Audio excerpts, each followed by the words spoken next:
Allez. Welcome back to Tell Me More, raconte un peu, خبرني شوي. Today we're really honored to host Iman Humaydan. She's a driving force of Lebanese literature. Her latest novel, Songs for Darkness, was just longlisted for the 2025 International Prize for Arabic Fiction. Iman, welcome to the show. Can you please tell us a little more about yourself? Well, hello, Pauline. Hello, Sandra. Hello, First of all, Iman. allow me to really show my appreciation to you, both of you, to your beautiful initiative. It's very seldom to find such initiatives concerning Lebanese and Arabic writers, especially those who have been translated. They are a little bit forgotten. I mean, I'm so happy to meet you and to know about your program. I'm a Lebanese writer. I have been writing since like 30 years, even more, like 37 years. I started my writings with short stories, which were published in the Lebanese and Arab newspapers and cultural annexes. And then I wrote my first novel. It came out in 1997 in Beirut, B as in Beirut. And the first novel actually was something related to my experience during the Civil War. And then I wrote other four novels. I'm now in the USA to make a book tour for my novel, Songs for Darkness, which was translated into English by Michelle Hartman, a very outstanding translator and academic, American academic, and was published by Interlink, which was founded by Michel Moushabeck, also an outstanding publisher. I'm so happy to be working with these two persons. And I want also to say one more thing, that this tour was partially funded by EPAF. You mentioned the EPAF. The EPAF not only honors writers who write good novels, but they also follow them after the publishing of the novel to promote their books. That's what they are doing, the International Prize of Arabic Fiction. And I want to really send an homage and a salute for them for the work they are doing. Great. Thank you. Vraiment. Thank you Thank so you. much, Iman. Thank Thank you, and you. we really appreciate your presence with us. Such an honor that you are with us. Thank you. To let the audience know who you are more, let's break into an icebreaker. Yeah. So to start off, are you a morning or a midnight person? Well, I'm not attached to time as much as I'm attached to place and people. So if you are asking about when I write, Yes, exactly. any minute during the day, if I have the right atmosphere and the right moment. Sometimes I write while I'm driving, and it happened to me many times in Lebanon when I was in Lebanon, and it's not a good example to give it to writers to write while they are driving. And then I discovered the recorder on the iPhone, and I'm using it these days. Sometimes I'm walking in the woods, especially here in the USA. I walk every day. Sometimes I'm in a party, and then I hear something, I hear a phrase, I see something, and I just say it to myself on the recorder, or I write it on my phone. So timing is not, I mean, night or day, The they idea don't say comes to anything you. to me, I mean, with respect to writing. Yeah, the idea comes to you. خلاص. The idea comes to me, and I have to put it somewhere. Otherwise, in an hour, I forget it. And I believe it's always related to the text I'm writing, because I'm always taken, obsessed by my characters. So when an idea comes, when something opens up, and I say, oh, yes, she said this sentence, I just hurry up and write it down somewhere. so. And I then, believe it must apply also to cities. I will not ask you Beirut, Paris. yeah, I don't know any other city that you live in, but I yeah. believe It Well, must apply to cities. yeah, I think, well, of course, my first three novels, I wrote them in Beirut. The other two, I wrote them one in Italy and one in France. And I think every city inspires us something. I mean, every city tells us something that it is mixed with our thoughts and our building of characters and our creation. I love all cities actually. Of course, my the first beloved is Beirut, and it will never stop being my first city. But I can write in other cities too, because every city gives us something, and we give the city also something. Beirut that probably give us best food. I can tell you, I live in the US. So I will not ask you what is your favorite snack, but I'll let you know, like maybe ask you what is your favorite Lebanese food. um, well, I love fattoush. That's what I really love, and I do twice per week. Mm. And now paper or laptop? Uh, Actually, laptop. Laptop. Laptop, yeah. Paper, Mm. I stopped paper, unfortunately. Like, always I buy this little carnet, Mm. always. I buy them like every year. It I should buy like a stack. remains empty. Yeah, but at the end of the year, I see that I wrote things that have nothing to do with my novel.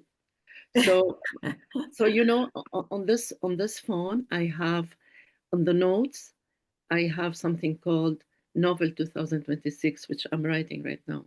So I put in it, like it is like a warehouse.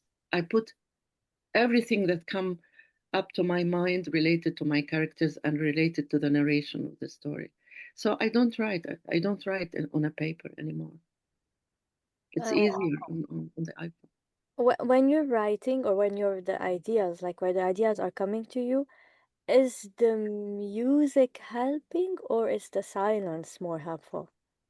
I used to write in cafes where there is music and the noise of plates and forks, but now I can't anymore. Mm. I have changed. I think it has to do with the place you are living in. In Beirut, it's a noisy place. And especially Mm. in summer, if the electricity is not there and you cannot use the air condition, you have a lot of noise coming from the street. And at this moment, I used to write. And on top of that, I use always to put Asmahan whenever I write. I don't know why I chose Asmahan. Now I need silence. Is it related to professionality when we write? We don't write anymore only emotions, as it happened to me in Be as in Beirut. Is it because we became professional and we have a big distance between us and the characters we are creating? So we need silence. I don't know, but now I need silence. Sorry, but that means that maturing is like maturing in writing is really having more distance with your character. Is that Of what you're course, saying? of course. Of course, you cannot always Mm. identify with characters. Maybe you choose one of these characters and say, "Wow, this is my beloved one." But to always identify, you will not be able to get out of this circle, very narrow circle, and see these characters and work on them, how they move and how they develop and what they say. Okay. Finally, in one word, Iman, Mhm. what is the paradise you are still searching for or you are searching for? You know, this. You remind me of the title of my fourth novel. Um, it's 50 grams of paradise. Actually, That I I believe. read and that I like Yeah, too. yeah, Really, I You really fall like in this love with novel. it, actually. I can yeah. say that. You know, Yes, I and can it assure was you, in it was an Arabic and yeah, it was an Arabic uh, 16 and in yeah, edition it 17. was a long time that Mm. I haven't read a book in Arabic. So it was again, it was my first novel that I read in Arabic those last years, Yeah, and very interesting, yeah. honestly. Mm. very, Thank you so very much. Beirut, very Lebanon, very Yeah. everything. Yeah. That's You know, Very us. it. I don't. Well, I'm an agnostic person. I believe in beauty. I believe in justice. I'm not Mm, a religious person. So to talk about paradise, we create our paradise. mm, And this title was meant to say that it's us who create our paradise on earth. And I think before leaving this earth. if I want to Before summarize the leaving it. idea of paradise in my head, I can summarize it in three words. It's hope, justice, and love. Mm-hmm. I agree. Yeah. I agree with hope, with justice, with love. I completely agree. And justice So now is what we really need in our country. what we are lacking the most. Yeah. Justice and hope. And A love, actually, a to lot love of each other. To love each other in our country. yes, and I can say to accept also each other, Oh, maybe. yeah, to accept each other. Yeah. Okay. Yeah. Yeah, and Iman, you maybe probably that is great, amazing. Like from 50 grams of paradise to now, you probably are seeing or perceiving things differently. How today? How are you today perceiving things differently? Well, I let's say my seeing of things has developed rather than diverted. More and more, I have a very strong feeling and assurance that all people in Lebanon are meant to be there to live together. And in my literature, always I come out with stories that confirm this reality, that we are meant to live with each other if the world Mhm. leaves us alone. And this is what really I wanted to convey in Songs for Darkness. Yeah. Yes. Iman, you often say that writing is a cathartic process to Mhm, overcome the scars of the war. mhm. Again, the war, Lebanon. After 5 novels, does the act of writing still feel like a way to evade this forgetfulness, or has it become something more, let's say, a way of building a future rather than just retrieving the past? Um, Sandra, we cannot build the future if we don't always go back to the past. Mhm. And when I say going back to the past, it's not that bring the past to the present and behave as if we are living in the past. No, Mhm. we use the past to uh, uh, look at the future because we have a beautiful past. Lebanon had a beautiful, always I go back to my country when I'm talking because I'm so taken. I love my country. I'm so taken with what's going on in Lebanon. The past of Lebanon is something very shining if we really look at it with objectiveness and without being partial. And I want my children to lean upon this beautiful past to build the future. Mhm. We cannot be disconnected. We cannot build the future with disconnection with our past. That's why I go back to the stories of grandmothers, grandfathers, where they were living with other communities in peace. And these are my treasure to show to the new generation. So are you using in a way this past to like for like in your in Songs of Darkness we are like on 4 generations of women, right? Am I Yes, correct or not? yes, So is the violence women face today still connected to the violence they had to face in, for example, 1998? yes. I mean, Shahira had a arranged marriage. She was 14.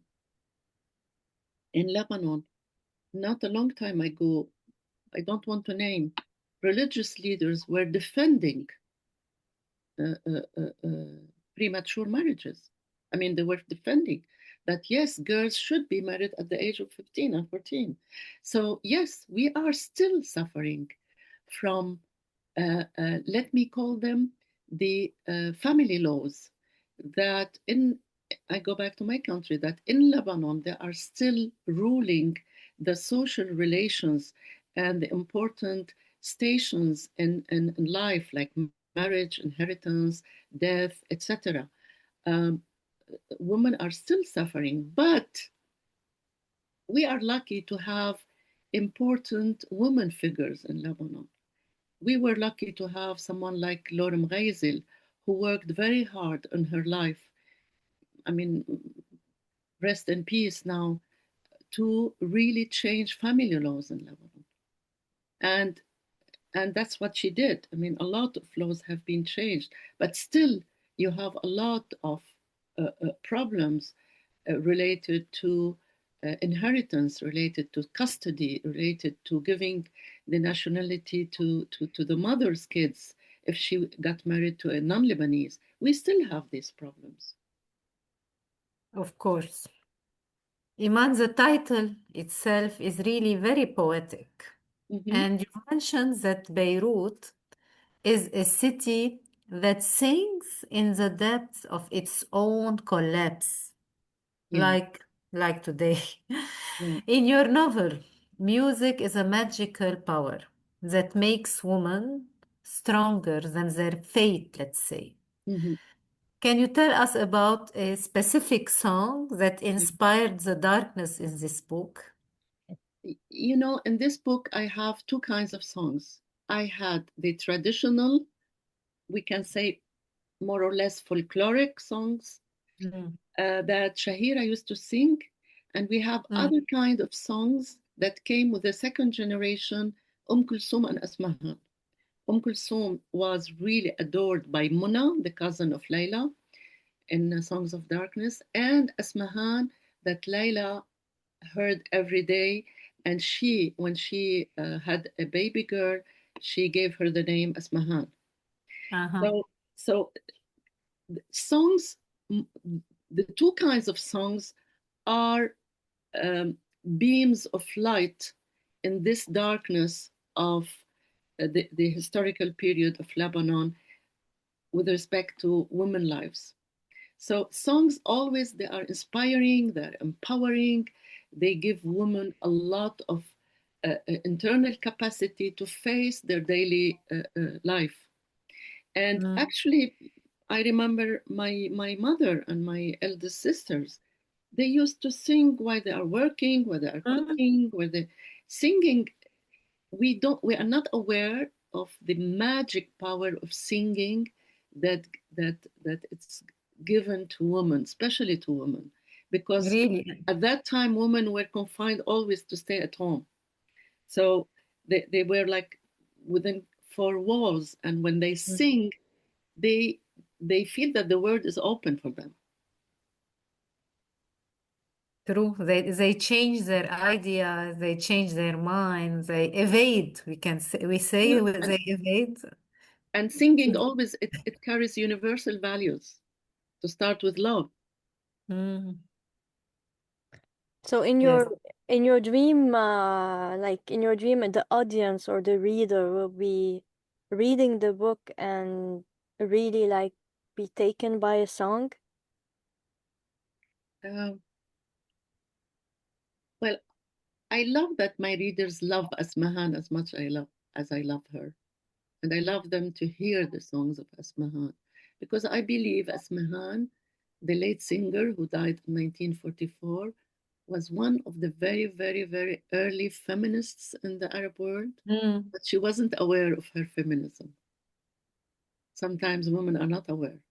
mm, Probably the best feminism is the one that we are not Aware. Yeah, aware of. mm, mm. maybe. Because if you're not aware, you keep yourself away from the big ideologies. Mhm. You just live your feminism. Yes. And the Exactly. cliche and And the cliché, yeah. Yep. Mm, mm, I agree. Yeah. mm. So, uh, Pauline or me? You, Sandra. So, as our show is called Tell Me More, raconte un peu, and to end خبرني our شوي session, وخبرني وخبرنا شوي, إيه. Yeah, tell me more. So, could خبرني you tell بعد. us, yes, could you tell us a little bit more what the women in your stories are doing next? Are you really already working on Yes, this I'm next working. chapter? I'm working on it. And I believe it will relate to women. Yeah, you know, I'm trying. I'm trying to, you know, the last chapter of Songs for Darkness. It was a very painful chapter for me when I was writing it because Ismahan had to leave the country while the Israelis entered Beirut. It was in 1982. And she Mm, had, at the same time, she had a very, very tragic, if we can call it, or very sad experience when her husband came in and took their son. Because by law, at that time, by law, the father has the right of the custody of boys at the age of 7. mm, Thank God mm, that this law has been changed, and now it became when he is 11, I think, not 7, but still 11. mm, He's a baby. So she mm, had this tragic, this sad, very sad experience, and at the same time, the occupation of her beloved city by the Israeli army, and the war was still on. So she left to the USA with her daughter, who is a twin sister with her brother. And the twin sister was all the time asking, "Where is my brother? I mean, why my father took him?" So she took her to the US because she was afraid that she might lose her after 2, 3 years as she lost her son. So she mm. saved her in this trip. And they went to New York, and now I'm in the USA, and I said to myself, it's a crazy saying, but I said, I want to go what happened to Asmahan and Lama in New York. So I'm writing the second part of the novel. And actually, I'm going to New York on the 24th of this month after I finish my book tour. And I want to situate the character. I want to situate which school Lama was studying in, which cafe Asmahan came and sat. I mean, in which office she worked. So in my mind, because I don't know this city very well, I know New York. It's going to be my fifth time I visit New York, but I don't know it very well to write about it in the novel. Mm, So I'm going mm. to stay there a week to solve all these questions that I have with respect to the life of Asmahan. So I believe it will be a lighter book. I cannot assure you, you know, I didn't learn Ah, how to write ah. light books up till now. I hope that I can write a book where there is a lot of laughter, for example. Um, we need it in our Lebanese literature, post-war novels. We need to learn how to laugh at our misery because this is Mm. something we have to learn. So I hope in this novel that I have some kind of, if you called it lightness, I call it like jokes and a sense of humor. Humor. Yeah, And Iman, you'll be smelling and feeling and like completely integrated in New York, and I think the reader will feel it. yeah. I mean, I cannot write without really being there. I cannot write about a place without being there. So that's what I'm doing. Yeah. Good luck. Thank you.